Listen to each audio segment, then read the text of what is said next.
Hello everyone, कैसे हैं आप सभी लोग। और ये मैं दूसरा भी वीडियो लेके हाजिर हो गई हूँ आप लोग के सामने। फर्स्ट वीडियो पे बहुत अच्छा रिस्पांस लगा रहा आप लोगों का, तो उसके लिए बहुत बहुत शुक्रिया, बहुत बहुत थैंक यू आप सभी का। आई होप कि आगे भी वीडियोस आप लोग को पसंद आएंगे और ऐसे ही आप मेरा सपोर्ट करते रहिएगा, मुझे मोटिवेशन मिलता रहेगा। तो आइए स्टार्ट करते हैं सेशन। फिर अब टाइप्स ऑफ डेवलपमेंट पे आ जाते हैं। इस फर्स्ट चैप्टर का ये पार्ट 2 है। तो टाइप्स ऑफ डेवलपमेंट में सबसे पहले फिजिकल डेवलपमेंट की हम लोग बात करते हैं। फिजिकल डेवलपमेंट क्या होता है? फिजिकल डेवलपमेंट मेनली रिफर करता है चिल्ड्रन की एबिलिटीज़ कि कैसे वो अपने बॉडी को कंट्रोल करते हैं, कैसे उसकी फिजिकल डेवलपमेंट हो रही है, मतलब कैसे वो दौड़ रहा है, कैसे वो भाग रहा है, कितना उसके अंदर मतलब दौड़ने भागने की क्षमता है। और साथ साथ ये मतलब कितनी हाइट है उसकी, कितना वेट है उसका, और मतलब मोटा है कि पतला है, सब चीज़ें फिजिक से रिलेटेड जितनी भी चीज़ें होती हैं फिजिकल डेवलपमेंट में ही आती हैं। और जैसे कि जब हम लोग छोटे बच्चे को देखते हैं, अगर 2 मंथ्स का है तो वो अपना जो हेड है वो मतलब बहुत ज़्यादा तो नहीं मत बट तब भी थोड़ा बहुत अपने हेड को थोड़ा कंट्रोल कर लेता है। उसके बाद जब 4 मंथ का बेबी होता है तब वो थोड़ा सा हेड को बिल्कुल स्ट्रेट रख पाता है। उसके बाद जब 6 मंथ्स का होता है तो थोड़ा रोल भी कर लेता है कि अलट पलट जैसे हम लोग बोलते हैं कि पलटने लगा है बेबी, तो ये सब चीज़ें होती हैं। फिर 9 मंथ्स में क्रॉल करना शुरू कर देता है, फिर 1 ईयर या 1.5 ईयर में चलना शुरू कर देता है। तो ये सब फिजिकल डेवलपमेंट का पार्ट होता है। और इसको फिर आगे हम लोग बढ़ेंगे तो सोशल डेवलपमेंट आएगा। सोशल डेवलपमेंट में क्या होता है कि बच्चा कितना सोशल है, कितना अपनी सोशल लाइफ से जुड़ा हुआ है, कितने लोगों से इंटरेक्ट कर रहा है और किस तरह से लोगों से बात कर रहा है, या खुद हम लोग भी ह्यूमन बीइंग के बारे में बोल सकते हैं कि कितना वो सोशल है। तो ये सब सोशल डेवलपमेंट का पार्ट है। फिर आता है लैंग्वेज डेवलपमेंट। अभी मैंने कल की वीडियो में बताया था कि लैंग्वेज डेवलपमेंट कॉग्निटिव डेवलपमेंट का ही पार्ट है। जैसे कि कॉग्निटिव मतलब संज्ञान, मतलब हमारा दिमाग दिमाग से रिलेटेड होता है कॉग्निटिव डेवलपमेंट। तो लैंग्वेज डेवलपमेंट भी दिमाग से रिलेटेड है। मतलब कि जो भी चीज़ें बच्चा जब लैंग्वेज को एक्वायर करता है, लोगों से बात सुनकर ही एक्वायर करता है, लोगों की बातें सुनता है और ख़ुद अपनी बातें बोलता है, तभी लैंग्वेज डेवलप होती है। तो इसी को हम लोग कह सकते हैं कि लैंग्वेज डेवलपमेंट मतलब कि बच्चा बोल रहा है, लोगों से बातचीत कर रहा है। और ये किस स्टेज में सबसे ज़्यादा स्टार्ट हो जाती है? अर्ली चाइल्डहुड में थोड़ी थोड़ी लैंग्वेज डेवलपमेंट शुरू हो जाती है। फिर उसके बाद आता है इमोशनल डेवलपमेंट। अब इमोशनल डेवलपमेंट बेसिकली रेफर करता है फीलिंग्स और इमोशन से, मतलब बच्चे की या ह्यूमन बीइंग की क्या फीलिंग्स हैं, किस चीज़ को लेके वो खुश होता है, किस चीज़ को लेके वो दुखी हो जाता है। तो ये सब चीज़ें आती हैं इमोशनल डेवलपमेंट में। इमोशनल डेवलपमेंट को हम लोग कह सकते हैं कि खुद की फीलिंग्स और के बारे में भी मतलब वो समझना कि उसको क्या चीज़ें अच्छी लग रही हैं, क्या चीज़ बुरी लग रही है। तो ये भी एक टाइप है डेवलपमेंट का। फिर आता है मॉरल डेवलपमेंट। मॉरल डेवलपमेंट में क्या होता है कि एथिक्स और वैल्यूज पे बेस्ड होता है डेवलपमेंट, कि बच्चे को या ह्यूमन बीइंग को क्या चीज़ें मतलब बुरी लगती हैं, गलत लगती हैं, और क्या चीज़ें सही लगती हैं, मतलब ये डिफरेंशिएट कर सके बच्चा या मतलब बड़ा कि what is right and what is wrong. तो ये सब चीज़ें मॉरल डेवलपमेंट का ही पार्ट होता है। आप इसको अपनी डेली लाइफ में भी यूज़ करके देख सकते हैं। अगर मान लीजिए कोई बच्चा है या बड़ा है, मेनली बच्चे को ही सिखाया जाता है सबसे पहले, बड़ा तो अपने आप समझ जाता है। कि मान लीजिए कुछ पैसे वैसे रखे हुए हैं कहीं पे, कोई कॉइन रखा हुआ है, कुछ है, तो बिना पूछे अगर उठा लेता है तो उसको ज़्यादातर मम्मी या पापा या बड़ा जो भी घर में है उसको मना कर दे कि नहीं बेटा ये गलत चीज़ है, इसको नहीं उठाते हैं, बिना पूछे किसी से नहीं लेते हैं। या कोई भी सामान वो अगर कहीं से भी ले आता है बिना पूछे, तो उस चीज़ को मतलब हम लोग समझाते हैं कि नहीं बेटा ये गलत है। तो ये सब मॉरल डेवलपमेंट का पार्ट है। फिर धीरे धीरे बच्चा वो एक्वायर कर लेता है कि हाँ ये चीज़ गलत है, बिना मतलब किसी से परमिशन लिए कोई चीज़ छूना या उठाना गलत चीज़ है। तो ये सब चीज़ें मॉरल डेवलपमेंट का ही पार्ट है। वो धीमे धीमे बच्चे के अंदर आती जाती हैं और फिर वो उसी चीज़ में ढलता चला जाता है। फिर आता है कॉग्निटिव डेवलपमेंट। कॉग्निटिव डेवलपमेंट भी मैंने कल भी बताया था कि ये दिमाग से रिलेटेड होता है, कि कितना मतलब दिमाग आपका डेवलपमेंट दिमाग से रिलेटेड हो चुका है। और ये कॉग्निटिव डेवलपमेंट बहुत ही सबसे ज़्यादा इम्पॉर्टेंट डेवलपमेंट है पूरी एक लर्निंग के लिए, अधिगम के लिए। क्योंकि अगर आपका दिमाग ही सही से डेवलप नहीं हो पाएगा, बच्चे का दिमाग ही डेवलप नहीं हो सकेगा, तो फिर वो आगे कैसे पढ़ाई कर सकेगा, कैसे लर्निंग कर सकेगा। तो ये सबसे बहुत इंपॉर्टेंट चीज़ है। उसके साथ साथ फिजिकल डेवलपमेंट भी बहुत इंपॉर्टेंट चीज़। ऐसे तो हर एक एस्पेक्ट बहुत इंपॉर्टेंट है डेवलपमेंट के लिए, लर्निंग के लिए भी। बट अगर आप कॉग्निटिव डेवलपमेंट को देखें तो वो तो है ही इंपॉर्टेंट, साथ साथ फिजिकल डेवलपमेंट बहुत ज़्यादा इंपॉर्टेंट है। क्योंकि अगर फिजिकल डेवलपमेंट में बच्चा अगर बच्चा खड़ा ही नहीं हो पा रहा है या चल ही नहीं पा रहा है तो कैसे वो भागेगा।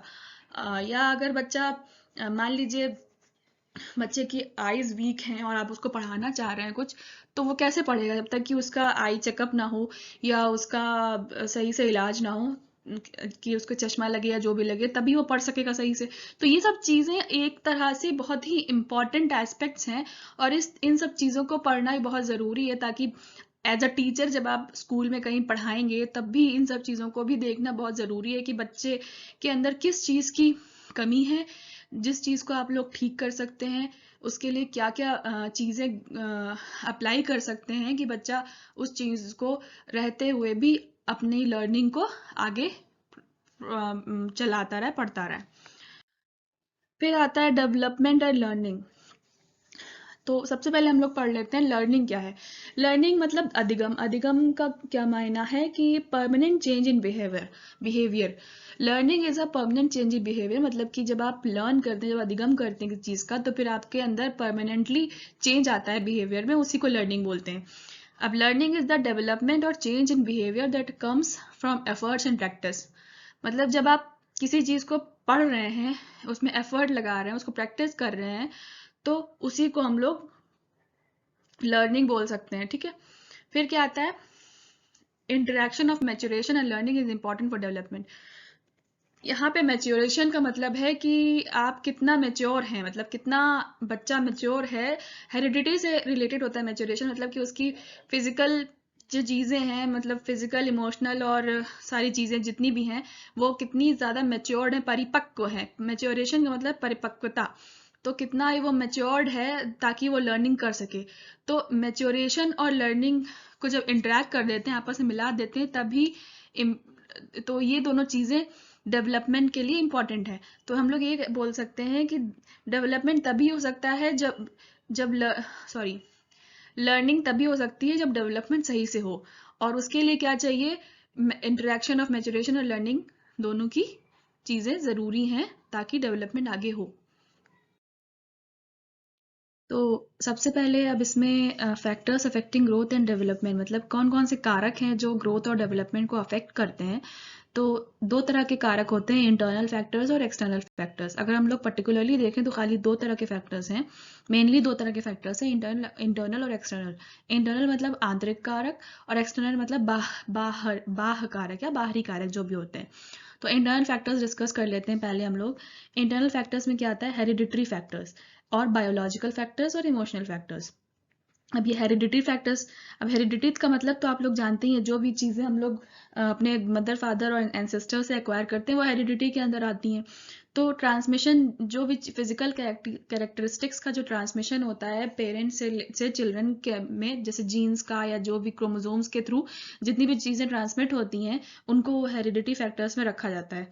जैसे कि हमारी हाइट, हमारा कलर ऑफ आइज़, क्या कलर है आइज़ का, या स्किन कैसी है, या हेयर क्वालिटी कैसी है, ये सब चीज़ें जो हैं पेरेंट्स से ही बच्चे में आती हैं, या ग्रैंड पेरेंट्स या ग्रैंड मदर से भी, मतलब जो है ग्रैंड मदर या ग्रैंड फादर से भी ये सब चीज़ें बच्चे के अंदर एक्वायर हो जाती हैं, हेरिडिटी के थ्रू इनहेरिट हो जाती हैं। तो ये सब चीज़ें हेरिडिटी फैक्टर्स में आ गया। बायोलॉजिकल फैक्टर्स क्या हैं, बायोलॉजिकल फैक्टर्स मतलब फिजिक कैसी बच्चे की, मतलब बच्चा मतलब पतला है कि मोटा है कि लंबा है कि नाटा है, जो भी है। नर्वस सिस्टम कैसा है उसका, और बॉडी की स्ट्रक्चर उसका कैसा है, ये सब चीज़ें जो हैं बायोलॉजिकल फैक्टर्स में आती हैं। और इमोशनल फैक्टर्स क्या होता है इसमें, इमोशनल फैक्टर्स मतलब कि उसका इमोशन मतलब किस तरह का है, क्या क्या चीज़ें उसको अफेक्ट कर रही हैं, क्या क्या चीज़ें उसे सही लग रही हैं, क्या क्या चीज़ें उसे बुरी लग रही हैं, ये सब चीज़ें इंटरनल फैक्टर्स के अंदर ही इमोशनल फैक्टर भी रहता है। कि मान लीजिए अगर वो बच्चा अगर जैसे एक नॉर्मली आप देखें स्कूल वूल में कहीं पे भी कोई बच्चे की हाइट कम है और वो स्कूल में अपने फ्रेंड्स लोगों के साथ अगर रहता है और उसके फ्रेंड्स या क्लासमेट्स जो भी हैं उसका मजाक उड़ाते हैं, तो ये कहीं ना कहीं उसके अंदर ये एक मतलब उसके अंदर थोड़ी सी फीलिंग्स होती हैं कि हाँ मतलब मेरा सब मजाक उड़ा रहे हैं, तो हीन भावना पैदा हो जाती है बच्चे में। तो ये भी एक इमोशनल फैक्टर हुआ। या तो फिर बच्चा अगर बहुत ही अच्छा है, उसकी देखने में अच्छा है, उसकी फिजिक भी अच्छी, सब कुछ अच्छा है, तो लोग उसको एडमायर भी करते हैं। जैसे ज़्यादातर होता है ये चीज़ एक ह्यूमन नेचर है, ज़्यादातर स्कूलों में भी होता है। तो ये भी इमोशनल फैक्टर में आ जाता है कि हाँ अगर कुछ बच्चे होते हैं जो बहुत प्यारे लगते हैं, कुछ थोड़े से मतलब जैसे होते हैं कि थोड़े से हाइट कम है, कुछ है, तो बच्चों के अंदर भी आता है कि हाँ मैं मतलब उससे हाइट में कम हूँ, तो ये सब हीन भावना भी पैदा हो जाती है। तो ये सब चीज़ें इमोशनल फैक्टर्स के अंदर आती हैं। फिर आता है एक्सटर्नल फैक्टर्स। एक्सटर्नल फैक्टर्स में क्या क्या होता है? External environment of the वूम of the mother. अब ये जो फैक्टर है जो अभी मैंने ऊपर बताया है, external environment of the वूम of the mother, तो पहले तो ये चीज़ इंटरनल में ही जोड़ी जाती थी कि जो भी गर्भ में जो भी एनवायरनमेंट है बच्चे का, जो भी एनवायरनमेंट है गर्भ में, तो ये पहले इंटरनल में जोड़ी जाती थी, मगर अब इसको भी एक्सटर्नल फैक्टर में ही माना जाता है कि माँ के जो गर्भ में जो बच्चा पल रहा है तो उसको किस तरह का एनवायरनमेंट मिल रहा है। ये भी एक एक्सटर्नल फैक्टर का पॉइंट है। फिर आता है सिंगल चाइल्ड और multiple children getting nourished in the वूम। मतलब कि जो भी फिर आता है सिंगल चाइल्ड और multiple children getting nourished in the वूम। मतलब कि एक बच्चा है या एक से अधिक जो ट्विंस होते हैं अगर, तो वो कितना मतलब नरिशमेंट मिल रहा है उन्हें सही से कि नहीं मिल रहा है। ज़्यादातर ये देखा जाता है कि जब जैसे 2 चाइल्ड्स होते हैं वूम में, तो फिर थोड़ा सा नरिशमेंट की प्रॉब्लम आती है, एक बच्चे को ज़्यादा मिलता है, एक बच्चे को कम मिलता है। तो कभी ना कहीं ना कहीं ये चीज़ें अफेक्ट करती हैं। एक्सटर्नल फैक्टर्स भी हो सकते हैं ये। फिर आता है quality and quantity of nutrition. जो भी माँ है वो किस तरह का न्यूट्रिशन बच्चे को प्रदान कर रही है, क्वालिटी कैसी है उस न्यूट्रिशन की, और क्वांटिटी कितने मात्रा में वो न्यूट्रिशन उसको मिल रहा है जिसके थ्रू बच्चों को भी वो न्यूट्रिशन मिल रहा है कि नहीं मिल रहा है। ये भी एक एक्सटर्नल फैक्टर हुआ। उसके बाद आता है नॉर्मल और एबनॉर्मल डिलीवरी। मतलब बच्चे की नॉर्मल डिलीवरी हुई है या एबनॉर्मल डिलीवरी हुई है। प्री मैच्योर बेबी जो होते हैं वो भी थोड़ा अंडर नरिश्ड होते हैं, मेल न्यूट्रिशन का भी शिकार हो जाते हैं कभी कभी बच्चे इस चीज़ की वजह से, या कोई एक्सीडेंट हो गया, कुछ हो गया जिसे मिसकैरेज हो गया, तो ये भी चीज़ें मतलब अफेक्ट करती हैं डेवलपमेंट के पॉइंट ऑफ व्यू से। और एक फोर्थ वाला टॉपिक था इफेक्ट ऑफ हार्मफुल रेडिएशन और रेज एक्सेट्रा। ये सब भी चीज़ें बहुत ज़्यादा इफेक्ट करती हैं बच्चे के न्यूट्रिशन, बच्चे के डेवलपमेंट या विकास पे। कि मतलब ज़्यादातर आपने देखा होगा लेडीज़ को मना किया जाता है जब वो प्रेग्नेंट होती हैं कि वो फ़ोन का यूज़ ना करें। हार्मफुल रेडिएशंस निकलते हैं और रेज निकलती हैं फ़ोन से जो कि बहुत ज़्यादा प्रभाव डालती हैं बच्चे पर और माँ पर भी। तो ये भी एक तरह का एक बाहरी कारक है जिसके थ्रू बच्चे को डेवलपमेंट में इफ़ेक्ट होता है। फिर आती है external environment after birth. Birth के बाद क्या क्या एनवायरनमेंट मिल रहा है बच्चे को, किस तरह से उसको नरिशमेंट मिल रही है, किस तरह की प्रॉपर डाइट है, या जो भी है, जो बड़ा हो जाता है तब किस तरह की उसकी केयर हो रही है, मदर फादर किस तरह से उसकी केयर कर रहे हैं, किस तरह का एनवायरनमेंट उसको मिल रहा है, किस तरह के स्कूल में वो जा रहा है, और भी सारी चीज़ें कि मेडिकल केयर कैसी मिल रही है, पढ़ाई लिखाई में भी किस तरह से उसको हेल्प की जा रही है। ये सब चीज़ें जितनी भी एनवायरनमेंट एक्सटर्नल चीज़ें हो गई जो भी बच्चे को बर्थ से लेके जितना भी जब वो बड़ा होता जाता है जो भी चीज़ें उसको मिलती जाती हैं वो सब एक्सटर्नल या बाहरी कारक के रूप में कह सकते हैं। फिर आता है हेरिडिटी एनवायरनमेंट। हेरिडिटी और एनवायरनमेंट में भी थोड़ा सा मतलब ये बहुत इंपॉर्टेंट टॉपिक है। इसमें दो तरह से हम लोग इसको समझ सकते हैं। पहला हम लोग हेरिडिटी समझ लेते हैं, उसके बाद हम एनवायरनमेंट समझते हैं। हेरिडिटी क्या होता है? स्टैटिक या फिक्स्ड फैक्टर है। मतलब ऐसा नहीं है कि ये चेंज हो जाएगी। हेरिडिटी जो हम लोग को मिल गई अपने पेरेंट्स से या ग्रैंड पेरेंट्स से, वो फिर वो स्टैटिक है, वो फिक्स्ड है, वो फिर चेंज नहीं हो सकती। जिसमें अब हेरिडिटी में ये सब चीज़ें जो ये जो 4 पॉइंट्स हैं, ये कहीं आप लोग नोट डाउन कर लीजिए। इस तरह ये क्वेश्चन ज़रूर आते हैं, ज़्यादातर ये क्वेश्चन देखने को मिल जाते हैं पेपर में, टीचिंग एग्जाम्स में, कि 20 कितने पेयर्स होते हैं क्रोमोसोम्स में, जब बच्चे में कितने पेयर्स होते हैं क्रोमोसोम्स के, तो हम लोग क्या बताएंगे 23 पेयर्स ऑफ क्रोमोसोम्स होते हैं। और 20 जिसमें कि 22 पेयर्स जो होते हैं, 23 पेयर्स में से जो 22 पेयर्स होते हैं वो ऑटोसोम्स कहलाते हैं। और जो 23rd पेयर, जो एक पेयर बच गया, उसको क्या कहते हैं? Sex chromosome. मतलब कि वो फिर बच्चे की का लिंग डिटरमाइन करता है कि लड़का है या लड़की है। और टोटल नंबर ऑफ क्रोमोसोम्स कितने हैं? 46। मतलब कि टोटल 46 हैं, उसमें से पेयर अगर हम लोग इसको बनाएंगे तो 23 पेयर्स हो जाएंगे। टोटल नंबर ऑफ क्रोमोसोम्स अगर अगर क्वेश्चन में पूछता है कि हाउ मेनी क्या बोल रही हूँ मैं अगर क्वेश्चन में पूछ रहा है कि टोटल नंबर ऑफ क्रोमोसोम्स कितने होते हैं तो 46 डालेंगे आप। और अगर आपसे पूछा जाएगा कि पेयर्स कितने हैं टोटल क्रोमोसोम्स के तो 23 पेयर्स हैं। अगर पूछेगा कि ऑटोसोम्स कितने हैं तो 22 पेयर्स हैं। और जो लास्ट एक पेयर बच जाता है उसको सेक्स क्रोमोसोम कहते हैं, मतलब वो डिटरमाइन करता है लिंग। जैसे कि आप लोग ने सुना होगा XX और है और XY। अगर XX है तो वो लड़के को डिटरमाइन मतलब बॉय होगा, और XY है तो फिर वो गर्ल होगा। फिर आता है एनवायरनमेंट को हम लोग डिस्कस कर लेते हैं। एनवायरनमेंट मतलब हमारा आसपास का माहौल, हमारे आसपास की चीज़ें। तो ये डायनेमिक होता है, ये चेंज होता रहता है।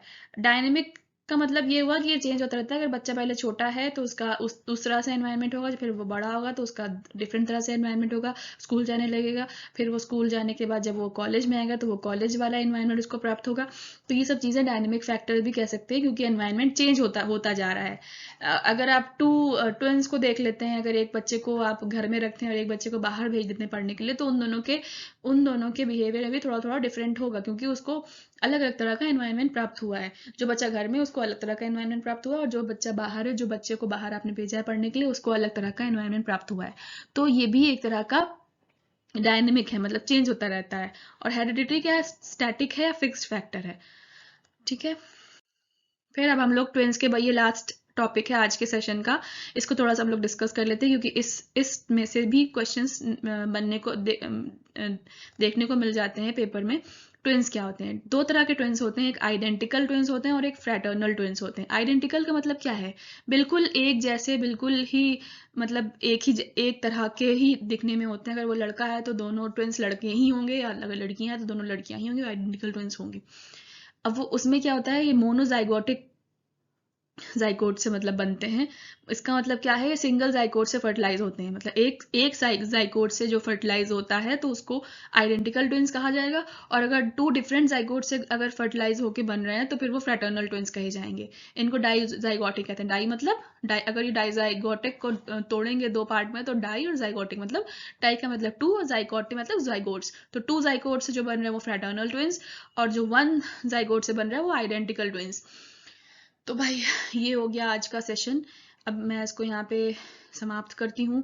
और प्लीज़ आप लोग को अगर ये आज का वीडियो अच्छा लगा होगा तो प्लीज़ लाइक शेयर और सब्सक्राइब कर दीजिए चैनल को, ताकि आगे भी आपको वीडियोस मिलती रहें और आप लोग मुझसे जुड़ते रहें। थैंक यू सो मच, आप इतना देर तक आपने मुझे सुना और समझा। कोई भी क्वेश्चन में किसी भी तरह की कोई भी आपको परेशानी हो तो आप मुझे कमेंट बॉक्स में बता सकते हैं। अगर कोई भी क्वेरी है आज के सेशन से रिलेटेड, तब भी आप मुझे क्वेश्चंस पूछ सकते हैं, मैं उसका रिप्लाई करने की कोशिश करूँगी।